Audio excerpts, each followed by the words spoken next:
Bismillahirrahmanirrahim. Assalamualaikum warahmatullahi wabarakatuh. Baiklah, pada kesempatan kali ini saya akan menjelaskan materi mengenai gangguan emosi dan perilaku pada anak berkebutuhan khusus. Saya sendiri Muhammad Senariandi dengan NIM 191070101013 dan juga Mbak Nuranisa dengan NIM 18107010 015.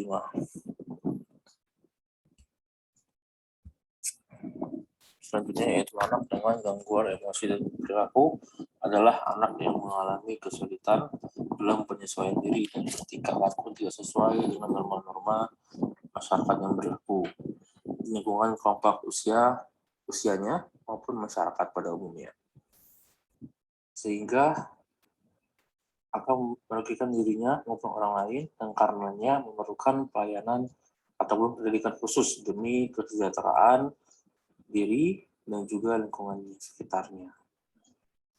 Menurut Octaviani dan juga Wimberti tahun 2014 menjelaskan bahwa gangguan tingkah laku adalah gangguan yang ditandai dengan pola tingkah laku disosial, agresif atau menentang yang dilakukan secara berulang dan tetap. Selanjutnya itulah definisi. Istilah anak berkebutuhan khusus merupakan terjemahan dari Children with Special Need yang sudah dikenal di dunia internasional. Istilah lainnya adalah anak cacat, anak tuna, anak berkelainan, anak menyimpang, dan anak luar biasa.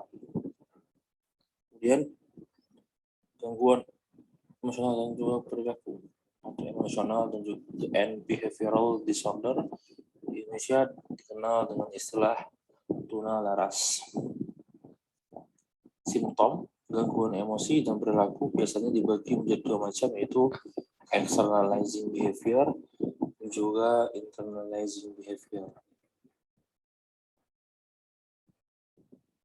Externalizing behavior yaitu memiliki dampak langsung atau tidak langsung terhadap orang lain, yang dapat dicontohkan seperti perilaku agresif, perilaku membangkang, tidak patuh, berbohong, mencuri, dan kurangnya kendali diri. Sedangkan internalizing behavior mempengaruhi siswa dengan berbagai macam gangguan seperti kecemasan, depresi, menarik diri dari interaksi sosial, gangguan makan, dan kecenderungan untuk bunuh diri. Kedua tipe ini merupakan pastinya akan memiliki pengaruh buruk yang sama terhadap kegagalan dalam belajar di sekolah, menurut Alan dan Kaufman tahun 1988. Selanjutnya yaitu karakteristik dari anak yang mengalami gangguan perilaku dan emosi. Yang pertama yaitu menurut Hayward dan Orlansky tahun 1998. Ciri pertama, ketidakmampuan untuk belajar. Yang kedua, ketidakmampuan dalam menjalin hubungan. Yang ketiga, mudah terbawa suasana hati. Yang keempat, cenderung untuk mengembangkan simptom-simptom fisik ataupun ketakutan yang diasosiasikan dengan permasalahan yang terjadi, baik itu permasalahan pribadi ataupun sekolah. Kemudian juga menurut Hallahan dan Kaufman tahun 1998, ciri yang pertama yaitu intelijensi dan prestasi belajar,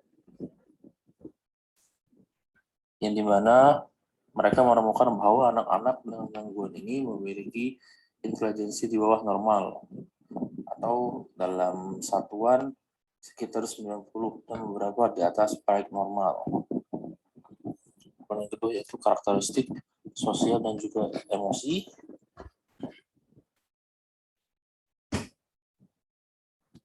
Merupakan permasalahan yang paling sering ditunjukkan oleh anak dengan gangguan emosi dan perilaku.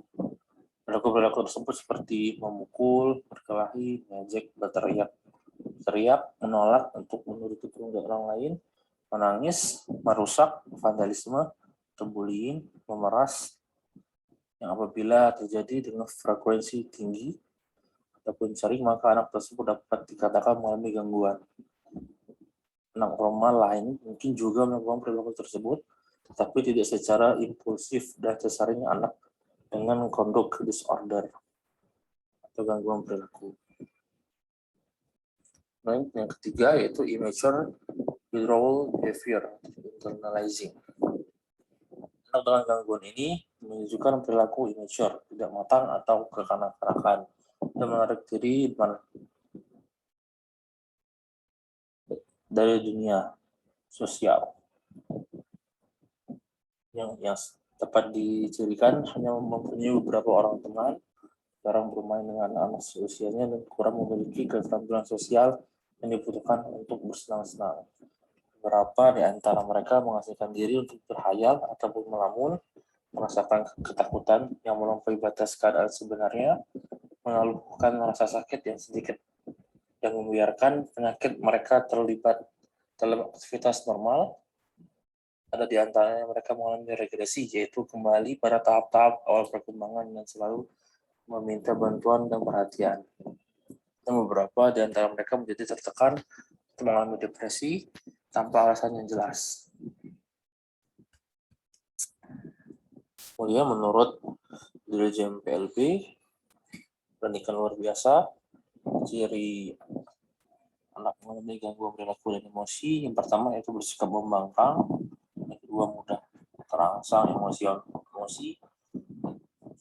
emosional seperti guna barah, yang ketiga sering melakukan tindakan yang merusak atau agresif, yang dan juga mengganggu, yang keempat sering bertindak melanggar norma sosial ataupun hukum. Yang juga dijelaskan dalam buku PPDGJ 3. Ciri yang pertama yaitu gangguan tingkah laku yang terbatas pada lingkungan keluarga, gangguan tingkah laku tidak berkelompok yang ditandai dengan tidak adanya keterpaduan yang efektif dengan kelompok sebayanya, yang menjadi perbedaan penting dalam tingkah laku kelompok. Yang ketiga, gangguan tingkah laku berkelompok adanya ikatan persahabatan yang kuat dengan anak seusianya, di mana sering terdiri dari anak-anak yang terlibat dalam perbuatan kriminal ataupun disosial. Yang keempat, gangguan ini bersikap menentang ataupun membangkang. Pada gangguan ini tidak ada tindakan disosial dan agresif, yang lebih berat yang melanggar hukum atau hak asasi orang lain. Yang terakhir itu adalah gangguan tingkah laku lainnya.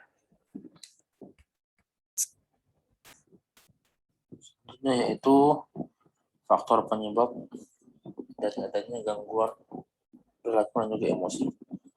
Menurut Rahmawati tahun 2017 ada 4 faktor penyebab. Yang pertama faktor biologis, faktor lingkungan keluarga, faktor sekolah, dan juga faktor lingkungan masyarakat. Faktor biologis telah ditemukan yaitu berhubungan dengan gangguan emosi dan juga perilaku tertentu. Misalnya anak-anak yang lahir dengan sindrom alkohol janin yang menunjukkan masalah dalam pengendalian impuls dan hubungan interpersonal yang dihasilkan dari kerusakan otak. Kemudian anak yang mengalami malnutrisi dapat juga menyebabkan perubahan perilaku dalam penerawan dan juga berpikir. Selain itu juga anak yang memiliki kelainan seperti skizofrenia mungkin juga memiliki kelainan dasar dari genetik. Kemudian yang kedua itu faktor keluarga. Itu keluarga merupakan peran penting dalam perkembangan anak. Keluarga lah perotak dasar perasaan aman pada anak. Yang dalam keluarga anak juga memperoleh pengalaman pertama mengenai perasaan dan juga sikap sosial. Aspek yang berkaitan dengan masalah gangguan emosi dan juga perilaku yaitu yang pertama penerapan pola asuh tidak konsisten dan kesalahan dalam penerapan disiplin. Yang kedua ada keterlibatan pihak ketiga yang ekstrim, berbeda dalam pendidikan anak. Yang ketiga, kemudian ada penolakan dan pengambilan dari orang tua. Kemudian orang tua atau orang dewasa menjadi bagian negatif bagi anak. Kemudian ada kualitas rumah tangga yang buruk. Kemudian ada kematian salah satu orang tua yang memicu stres pada single parent. Kemudian ada orang tua dan anggota keluarga yang tidak dapat memenuhi kebutuhan anak. Status sosial ekonomi keluarga yang cenderung buruk.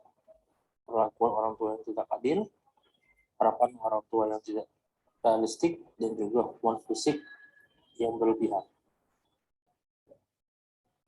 Kemudian faktor sekolah.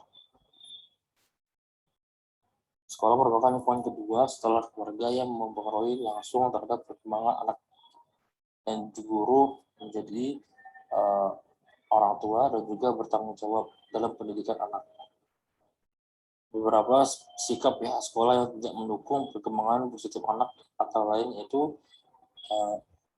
disiplin dan tata tertib sekolah yang terlalu kaku, adanya inkonsistensi perasaan disiplin dan tata tertib, kemudian adanya tuntutan yang terlalu berlebihan terhadap prestasi anak, kemudian kepribadian guru yang cenderung negatif, perlakuan guru yang tidak adil terhadap siswa, kemudian kemampuan manajemen waktu guru yang rendah. Yang terakhir itu faktor akibat dari adanya permasalahan masyarakat seperti kemiskinan yang ekstrim, misalnya gizi buruk keluarga yang tidak berfungsi, dan adanya lingkungan yang berbahaya dan penuh dengan kekerasan dan perasaan putus asa dapat juga mengakibatkan atau memperburuk gangguan emosi ataupun berlaku pada anak. Kemudian yaitu metode assessment. Assessment dalam penilaian pendidikan menurut Wallace dan juga si Loughlin tahun 1979 dalam Sumardi dalam tahun 1996 adalah proses sistemik dengan menggunakan instrumen yang relevan untuk mengetahui perilaku belajar untuk tujuan penempatan dan pembelajaran. Assessment anak dengan gangguan emosi dan perilaku di sekolah reguler sebagai kelanjutan dari adanya identifikasi yang bertujuan berusaha untuk menggali lebih dalam segala informasi yang berkaitan dengan karakteristik anak dalam situasi pembelajaran.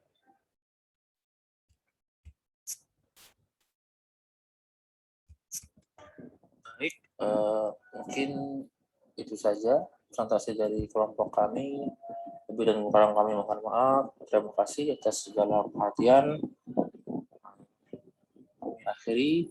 Assalamualaikum warahmatullahi wabarakatuh.